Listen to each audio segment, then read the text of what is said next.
흔히 세상을 살다 보면 인생지사 세옹지마, 또 오름이 있으면 내림이 있고, 또 좋은 게 좋은 거니 이야기면 긍정적으로 생각하고 그런 기준점을 가지고 세상을 보라 이야기합니다. 하지만 세상사가 그렇지 않죠. 내 안에 있는 것에 집중하기보다는 내게 없는 것, 또 내 옆에 있는 사람에게 있는 것, 그가 경험한 것, 그러나 나는 경험하지 못한 것에 견눈질을 하게 되지요. 그 순간부터 마음의 시험에 들기 시작합니다. 저 사람에게 있는데 왜 내겐 없는 거지? 내 인생은 왜 이렇지? 내가 뭘 잘못했지? 이렇게 내게 없는 것에 집중하는 그 순간부터, 또 남의 가진 것을 비교하는 순간부터 탓하기 시작하게 되죠.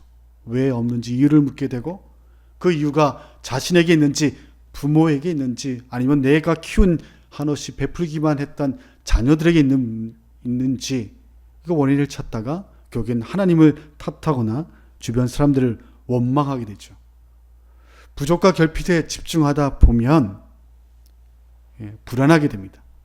그 불안을 채우기 위해서, 더욱더 소유를 늘리기 위해서 경쟁관계에 몰아내게 되죠. 그렇게 경쟁에 내몰리기 시작하면 주변을 살필 여유가 없이 앞만 보고 다름질하게 됩니다. 미국에 어른들을 위한 동화를 쓰는 작가 쉘 실버스타인이라는 작가가 있습니다. 그 작가의 작품 중에 어디로 갔을까 나의 반쪽은 이라는 제목의 그림 동화가 있습니다. 책 끝도 얇고 그 얇은 책의 80% 정도는 사파로 되어 있는 그림 동화책입니다. 내용은 이렇습니다. 주인공이 지금 화면에 보여 있듯이 동그라미에 입 빠진 동그라미입니다. 내 한쪽은 어디 갔을까? 내 한쪽은 어디 갔을까? 흥얼흥얼 노래를 부르면서 굴러 그 없어진 조각을 찾아 여행을 떠나는 이야기입니다. 하지만 동그라미에서 홈이 파여 있다 보니까 굴러가다가 멈추는 일이 벌어지죠. 어디로 갔을까? 나의 한쪽은 어디로 갔을까? 노래를 부르며 찾아가지만 굴러가다가 그 홈 있는 부분에 멈춰서게 되면 불편하죠. 그런데 그 멈출 때마다 땅 속에 있는 벌레들, 또 날아다니는 나비, 그리고 잠시 쉬기 위해서 자신에게 걸터 있는 새들을 만나게 됩니다. 그리고 그들과 이야기를 나누게 되죠. 그렇게 돌아 자신의 조각을 찾던 이 입 빠진 동그라미가 마침내 자기가 잃어버렸던 그 한쪽을 딱 만나게 되죠. 인생의 목표였던, 또한 목적이었던 결과물을 얻게 된 겁니다. 그래서 완전한 동그라미가 되죠. 굴러갑니다. 신났죠. 그렇게 찾고 기다리던 결과였기 때문에. 그런데 이상한 일이 벌어져요. 처음엔 참 기뻤습니다. 그 나의 한쪽을 찾고 나서 굴러가니 신났어요. 그런데 앞전에 보았던 벌레가 인사를 하는데 멈출 수가 없습니다. 날아가던 나비가 좀 앉아서 쉬고 싶은데 멈춰주지를 못해요. 결국 이야기는 어떻게 끝나느냐? 만났던 그 한쪽을 떨어버립니다.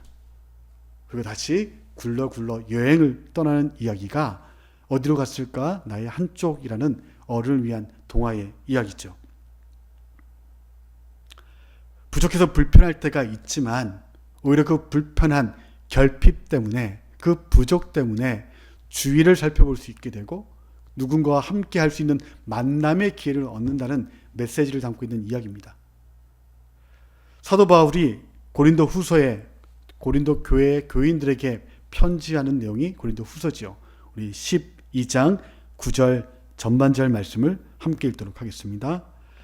나에게 이르시기를 내 은혜가 내게 족하다. 이는 내 능력이 약한 데서 온전하여 짐이라 하신지라. 우리 메시지로 같이 다시 한번 12장 9절 말씀 읽도록 하겠습니다. 내 은혜가 네게 족하다. 네게 필요한 것은 그것이 전부이다. 내 능력은 내 약함 속에서 진가를 드러낸다. 사도 바울은 자신의 육신의 가시와 자신을 반대하는, 자신에게 핸디캡을 갖고 있는 핍박들을 하나님께 간구합니다. 주님, 이것만 제거해 주시면 더 효율적으로 효과적으로 하나님의 나라, 하나님의 복음, 그리스도의 복음을 전파할 수 있으니 이것을 제거해 주십시오라고 간구해요.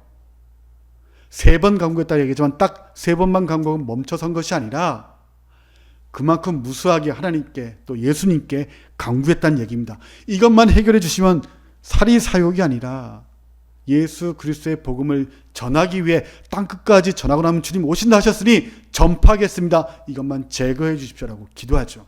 선한 목적이죠. 그런데 응답하지 않으십니다. 그리고 마침내 노라는 예수 그리스도의 답을 얻게 되죠. 자신에게 그 힘겨웠던 부족분이 해결되면 하나님이 더 기뻐하실 일들 행할 수 있지만 주님 그걸 거절하십니다. 오히려 그 육체의 가시가 제거돼서 더 효과적으로 복음이 전파될 줄 모르지만 바울 너와 나의 관계 안에 오히려 그 육체의 가시 때문에 묶여있고 나와 관계할 수 있는 도구가 되니 오히려 그것으로 족함을 가지라는 예수 그리스도의 말씀을 듣게 되죠. 그리고 바울은 이렇게 고백합니다. 메시지로 고린도후서 12장 9절 후반절부터 10절까지의 말씀을 함께 화면을 보면서 읽도록 하겠습니다. 나는 그 말씀을 듣자마자 이렇게 된 것을 기쁘게 받아들였습니다. 나는 장애에 집착하는 것을 그만두고 그것을 선물로 여기며 감사하기 시작했습니다. 그것은 그리스도의 능력이 나의 약함 속으로 세도에 들어오는 하나의 사건이었습니다. 이제 나는 약점들을 기꺼이 받아들입니다. 나를 낮추어주는 이 약점들, 모욕, 재난, 적대행위, 불운을 기쁘게 받아들입니다. 나는 그저 그리스도께 넘겨드릴 따름입니다. 그리하여 나는 약하면 약할수록 점점 더 강하게 됩니다. 세상은 결핍과 부족함을 보게 만들죠. 그리고 그것을 채우기 위해 경쟁하라 내몰아 갑니다. 성공으로부터 멀어져 있으니 불리하잖아. 한 걸음이라도 더 앞서기 위해 노력하라. 경쟁에 이길 수 있도록, 결핍을 채울 수 있도록 분발해라. 네 것이 아닌 것 동원해서라도, 네 것으로 만들어서라도 앞서라, 취하라 이야기하죠. 그것을 자녀들에게 강요하기도 하는, 또 강권하기도 하는 것이 우리의 모습이죠. 하지만 신자는 결핍을, 경쟁을 정당화하는 이유로 쓰여선 안 되는 것이죠.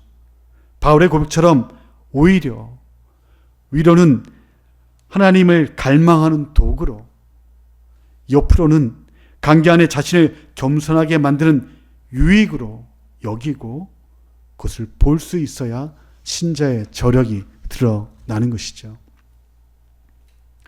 오늘 함께 읽었던 누가복음 5장은 마태복음 9장 또 마가복음 2장과 병행 구절입니다. 이 세 복음서의 이야기를 합쳐보면 5장의 이야기는 갈릴리 호숫가에 있는 가버나움이란 동네를 배경으로 합니다. 예수님께서 공생애를 시작하셨죠. 그리고 갈릴리 호숫가에 나와서 호숫가에 있는 동네들을 돌아다니십니다. 특별히 가버나움에 오셔서 제자들 4명, 갈릴리 호수의 어부로 천직 삼아 살고 있는 베드로와 안드레, 또 야고보, 요한 이 4명의 제자들을 피택하시죠. 그리고 병자들을 치유하시며 말씀을 전하십니다. 예수님께서 가버나움 동네에 있다는 소문들이 퍼져나가기 시작하죠. 사람들이 모여듭니다. 아마도 오늘 본문 말씀에 예루살렘과 유다의 전역에 흩어져 있던 사두개인, 바리새인들과 율법 교사들이 가버나움 예수님 계신 곳으로 모여든 것으로 보아 아마 예수님께서는 미리 약속을 하셨거나 아니면 한 곳에서 좀 머무시면서 방문하는 이들과 하나님의 말씀을 나누시며 기적을 베푸셨던 것 같습니다. 그러니 사람들이 모여들기 시작하는 거죠. 오늘 본문은 그 예수님을 찾아왔던, 그리고 예수님 때문에 본의 아니게 경쟁 관계를 맺게 된 세 사람, 세 그룹의 사람들의 이야기가 등장합니다. 먼저 예수님과 가장 물리적으로 가까운 곳에서 예수님만 바라보고 있는 이들이 있죠. 이스라엘 전역에서 예수님에 대한 소문으로 모여든 바리새인과 율법 교사들입니다. 5장 17절 말씀 함께 읽겠습니다. 하루는 가르칠 때에 갈릴리 각 마을과 유대와 예루살렘에서 온 바리새인과 율법 교사들이 앉았는데 병을 고치는 주의 능력이 예수와 함께하더라. 예, 이들은 모인 장소를 제공한 이가 포함되어 있을 수도 있고 또 장소를 제공할 여유가 있는 덕망과 종교심이 깊었던 바리새인들과 율법 교사들입니다. 이들에게는 경쟁이 필요 없지요. 그냥 예수님을 초대해서 가장 가까운 자리에 차지해 앉아 말씀을 들을 수 있는 자들입니다. 밖에서 아무리 웅성거리는 소리가 들려도 방해받지 않고 예수님과 교제하고 그분의 말씀을 경청할 수 있는 이들입니다. 하지만 밖에 있는 무리와는 다른 목적으로 예수님과 대면하고 있죠. 갈릴리 지역은 이스라엘의 변방입니다. 선한 곳 날 것이 없는 지역이 바로 갈릴리죠. 그러한 갈릴리 가버나움임에도 불구하고 원근 각지에서 내노라 하는 바리새인과 율법 교사들이 모였다는 그 열정 대단하죠. 하지만 그들의 목적은 한 가지였습니다. 예수를 시험하기 위해 모인 자들이죠.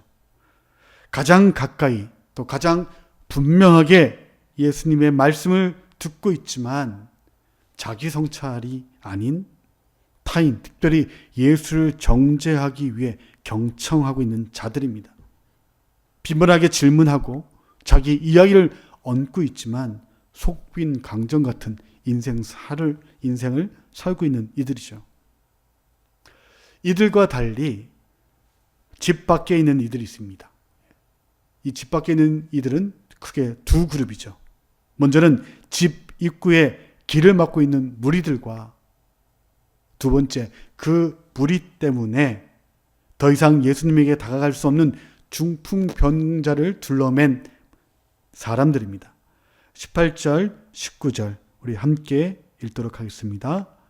한 중풍병자를 사람들이 침상에 메고 와서 예수 앞에 들여놓고자 하였으나 무리 때문에 메고 들어갈 길을 얻지 못하는지라. 이들 안에는 앞서 바리새인과 율법 교사들과 다른 경쟁이 있습니다. 예수님께 자신을 보여야 기회를 얻을 수 있기 때문이죠. 당장 예수님 계신 집 안으로 들어갈 수 없지만 최대한 가까이 있어야 그리고 있기 위해 경쟁을 해야 합니다. 아차하는 순간 자리를 내어주어야 하니 자리를 양보할 여유가 없는 이들이죠. 청년 때에 마태복음이든 마가복음이든 누가복음이든 이 가버나움 중풍병자 이야기를 읽을 때마다 이 중풍병자 일행을 막아선 무리에 대한 부정적 생각이 가득했습니다.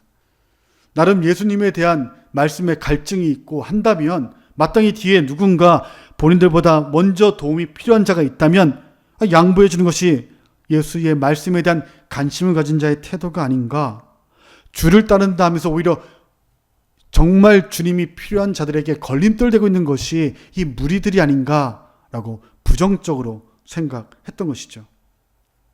하지만 생각해보면 이들도 이 길을 막고 있는 무리들도 자신들의 문제를 예수님께 해결받고자 찾아온 이들이죠. 먼저 부지런히 움직였던 이들입니다. 예수님께서 말씀하시는 시간 혹시나 방해되지 않을까 그냥 밖에서 묵묵히 기다리고 있는 자들이에요. 소란을 피우지 않죠. 그 이유가 말씀과 가르침에 대한 갈증 때문인지 아니면 육신과 심적 병을 예수님께 치료받기 위한 간절한 목적이든 상관없이 자기 결핍을 예수님을 통해 해결받고자 모인 무리입니다. 다만 자기만의 간절에 집중한 나머지 주변에 있는 이들을 경쟁자로 여기고 그들을 살필 여력이 없는 차이점이 있었던 것이죠. 그리고 이들과 함께 있는 또한 무리가 있습니다. 물리적으로 가장 떨어져 있기에 어찌 보면 가장 간절한 마음으로 예수님을 만나고자 했던 중풍병자와 그 중풍병자를 들고 있는 친구들이죠. 누가복음 5장 19절 다시 한번 읽도록 하겠습니다.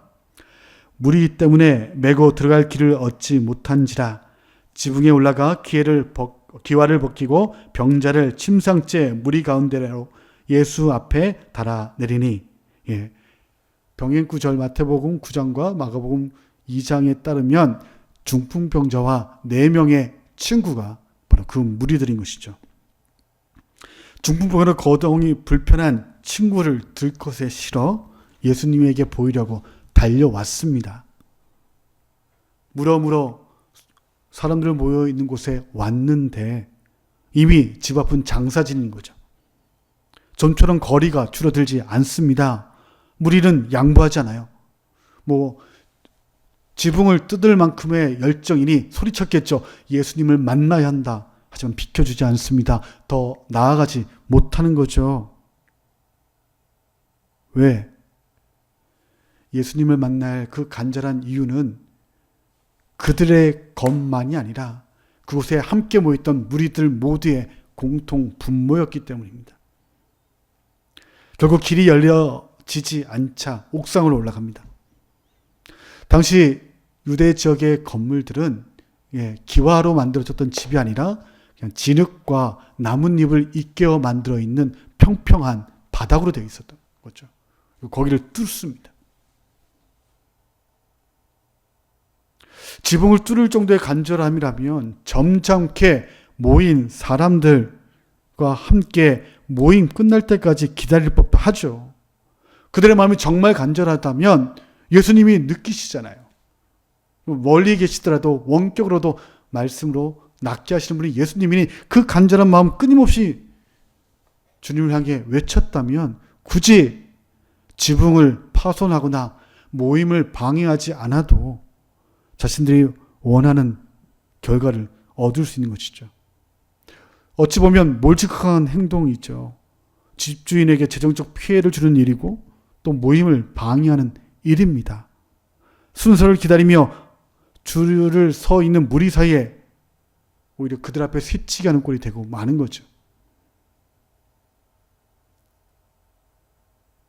어찌되었든 이들로 인해 천장이 뜯기고 흙먼지가 집 안 가득 덮입니다. 모임은 멈췄을 것이고 집안의 사람들은 웅통웅성 소리가 나는 천장을 향했을 겁니다. 그 먼지 사이로 들것이 내려옵니다. 병자가 실려 있는 것이죠. 예수님께서 상황 파악을 마치셨는지 말씀하십니다. 우리 5장 20절 말씀 함께 읽도록 하겠습니다. 누가복음 5장 20절 말씀입니다. 예수께서 그들의 믿음을 보시고 이르시되 이 사람아 내 제사함을 받았느니라 하시니 예수님께서 그들의 믿음을 보십니다. 그리고 중풍병자에게 제사함을 선언하시죠. 질병의 원인이라고 당시에 여겼던 죄의 문제를 예수님께서 해결해 주셨다라고 선포하시는 것이죠. 여기서 예수님께서 보셨던 그들의 믿음은 두 가지로 좀 나눠서 봐야 됩니다. 첫 번째는 중풍병자의 믿음과 두 번째는 그 중풍병자를 들고 왔던 친구들의 믿음이죠. 기독교 신앙에 있어서 구원은 철저하게 개인의 신앙 고백을 바탕으로 하죠. 친구들의 믿음이 아무리 좋아도 구원의 대상인 중풍병자의 믿음이 전제되지 않으면 구원은 그의 것이 아니 되는 것이죠. 그래서 중풍병자에게 선언된 제사함은 그의 믿음을 보신 주님께서 합당히 여기시고 허락하신 것이죠.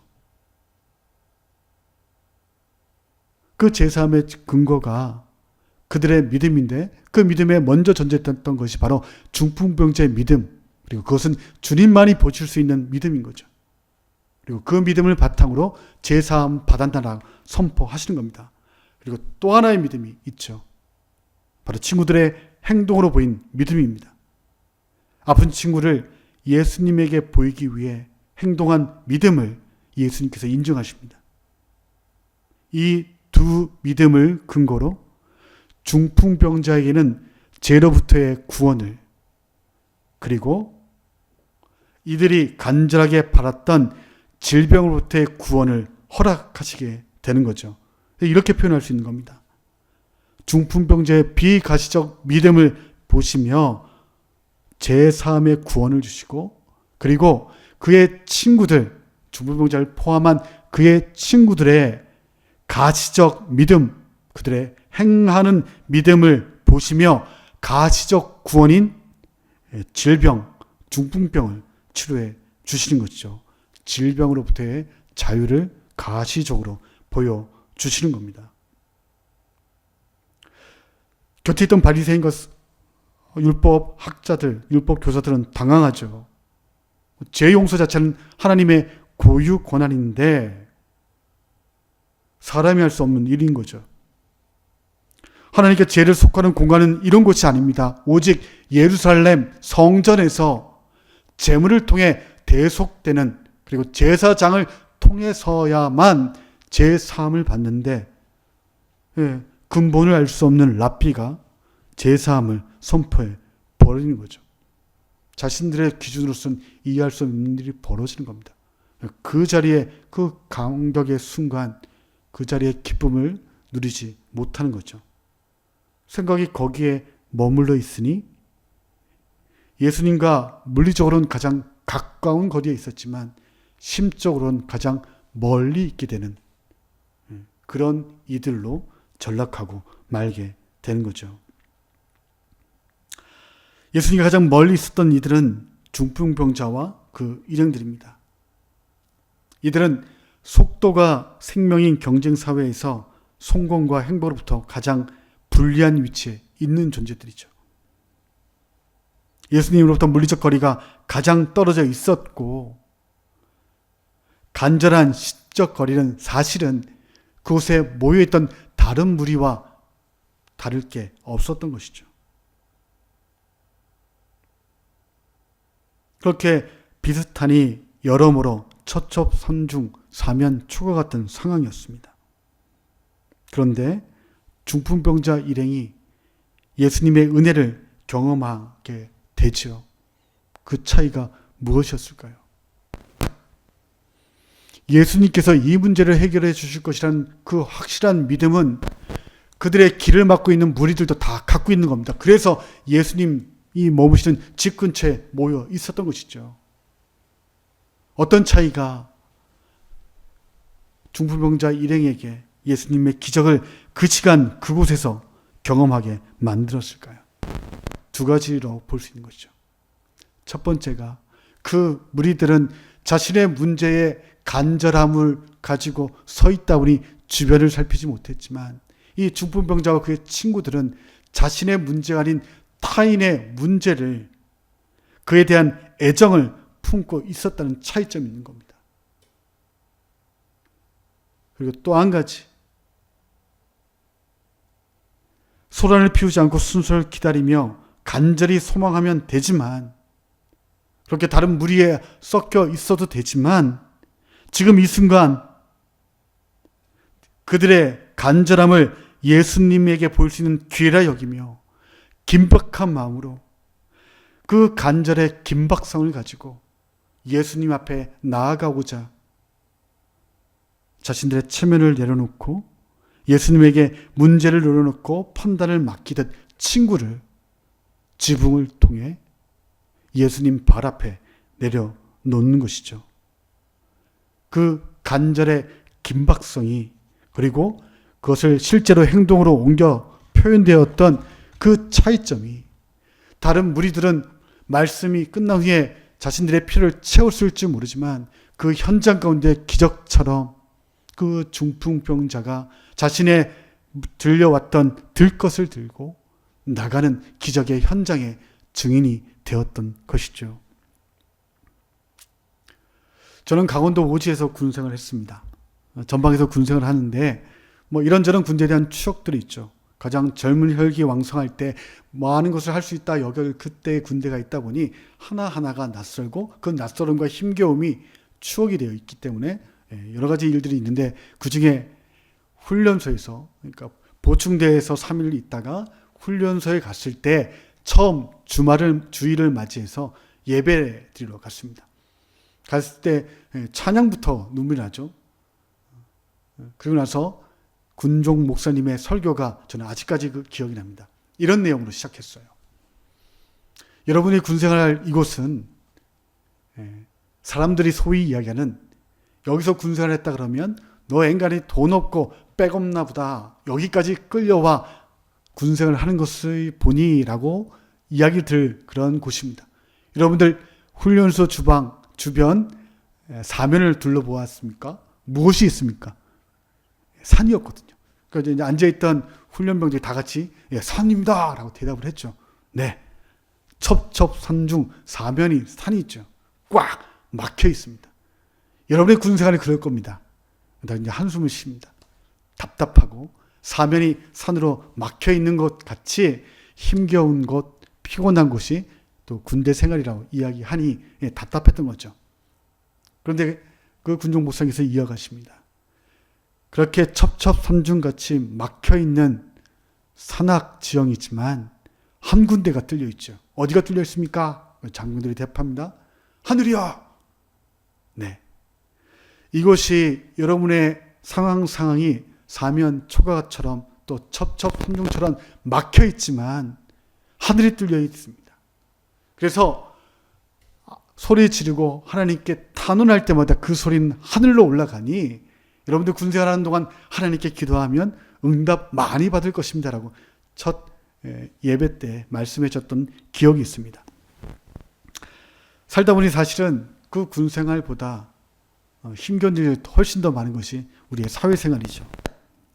하지만 곱씹어 보면 그 훈련소 때, 특별히 이등병 때 그렇게 간절하게 순간순간 하나님께 기도했던 적이 살면서 있었는가 곱씹어 보게 됩니다. 하나님을 인지하고 의지하며 살고 있나 자성해 보게 되는 거죠. 서울대 종교철학자 배철원 교수가 그의 책 승하에 이런 글귀를 적습니다. 우리 화면에 있는데 함께 읽도록 하겠습니다. 간절히 바라는 것이 있고 그것이 실현되는 과정을 응시하는 사람은 행복하다. 우리가 행복에 이르지 못하는 이유는 간절히 바라는 것이 없기 때문이다. 간절이란 자신의 심장을 칼로 베어내어 주어도 아깝지 않을 정도로 압도적이고 긴박한 마음이다. 때로는 요란한 신앙보다 점잖아 보이는 신앙이 좋게 보이기도 하죠. 통성기도 하고 큰 소리로 찬양하는 것보다 오히려 그런 것은 몰지각해 보이고 세련되지 못해 보이지, 차라리 하나님께 모든 걸 내어 맡겼다면 조용히 하나님의 때를 기다리며 내 순서 하나님의 때가 되면 이루어질 것이니 잠잠히 기도하고 기다리는 것이 세련된 믿음으로 포장되고 그것이 큰 믿음이다라고 이야기하는 때가 요즘이 아닙니까? 하지만 정말 간절한 마음이 있다면 주위 사람들의 시선 인식하지 않죠. 점잖 떨 수 없습니다. 반칙 아니냐, 세칙 아니냐, 재산 손실까지 입히며 저럴 필요가 있느냐라고 세상 사람들 손가락질 할지라도 간절한 사람은 자신의 심장을 칼로 베어내어 주어도 아깝지 않을 그런 긴박한 마음으로 간구합니다. 그 간절을 가지고 실현 과정을 응시하며 가시적 믿음을 보이게 되는 거죠. 오늘 본문 속에 중풍병자와 친구들이 그랬던 것처럼 가만 있을 수 없는 거죠. 그 간절의 마음을 가지고 예수님 주신 그 앞까지 나아가는 자들이 예수님 주시는 구원과 행복을 그곳에서 누리게 되는 것이죠. 신자의 구원은 하나님과 1:1 신앙 관계 안에서 얻게 됩니다. 엄마, 아빠, 부모의 좋은 믿음이, 친구의 좋은 신앙이 그 사람의 구원을 보장해 주지 못하지요. 하지만 그렇게 구원의 확신을 가진 자들의 간절한 심장을 내어주어도 칼로 베어 내밀어주는 그런 긴박함이 있는 간절한 기도는 그의 구원을 보장해 주지 못하지만 구원에 이를 수 있는 접촉면들을 늘릴 기회가 되는 겁니다. 중풍병자에 주어진 제사함, 그 구원이 중풍병자의 믿음을 통해서 주어진 것이라면 그 친구들의 행함이 있는 간절한 믿음의 액션들은 그 자리에 함께 있던 중풍병자 친구들에게 눈에 보이는 구원처럼 주어져 있는 질병으로부터의 자유를 함께 묵도하게 되는 발판이 되었던 것이죠. 신자들의 간절한 기도와 이에 따른 실제적인 삶의 모습은 우리 삶에 드려진 중풍병과 같은 또 중풍병자와 같은 문제들을 해결하게 되는 밑거름이 될 것입니다. 야고보서 1장 5절은 이렇게 이야기합니다. 우리 함께 야고보서 1장 5절 말씀 마지막으로 읽도록 하겠습니다. 너희 중에 누구든지 지혜가 부족하거든 모든 사람의 후히 주시고 꾸짖지 아니하시는 하나님께 구하라. 그리하면 주시리라. 사랑하는 예인교회 교우 여러분, 여러분 안에 결핍과 필요를 해결하고 싶은 간절함이 있습니까? 자신의 심장을 칼로 베어내어 주어도 아깝지 않을 정도로 압도적이고 긴박한 마음, 그 간절이 여러분 안에 있습니까? 그 간절한 마음을 가지고 사람과 경쟁할 것이 아니라 하나님께 내어놓고 간청한 적이 언제입니까? 코로나19로 모이지 못하니 집에서 그냥 조용히 묵상 기도하고 하나님의 때를 기다린 것, 네, 필요하죠. 우리의 부족함을 이미 아시는 주님이시니까 그 때를 기다리며 묵묵히 기도하는 것 필요합니다. 하지만 때로는 오늘 누가복음 5장 17절 20절에 언급되었던 그 중풍병자와 중풍병자의 친구들처럼 결례이고 함께 순서를 기다리던 모였던 무리에게 무례와 같은 행동일지라도 그때가 아니면 아니게 되겠다는 간절한 마음으로 강구할 때 그 현장 가운데에 중풍병자의 믿음을 통해 구원이 임하고 그를 포함한 그 친구들의 믿음을 통해 그들을 억누르고 있던 문제였던 중풍병이 그로부터 자유함을 얻는 응답을 경험하게 되는 것이죠. 간절하게 기도해 본 적이 언제입니까? 지금 이 순간이 기도할 때이고 남의 눈이 아닌 하나님의 시선을 인지하고 심장을 칼로 도려내어도 아깝지 않을 그 간절의 긴박성을 가지고 여러분 기도할 때입니다. 옥상을 뜯어 하나님 앞에 내 상을 내려놓듯이 지속적인 간청의 기도를 보일 때가 지금 이때인 거죠. 그 간절을 품고 지속적으로 간구하여 주의 응답을 경험하는 그렇게 기도하는 예인 공동체 되시기를 축원합니다. 함께 기도드리겠습니다.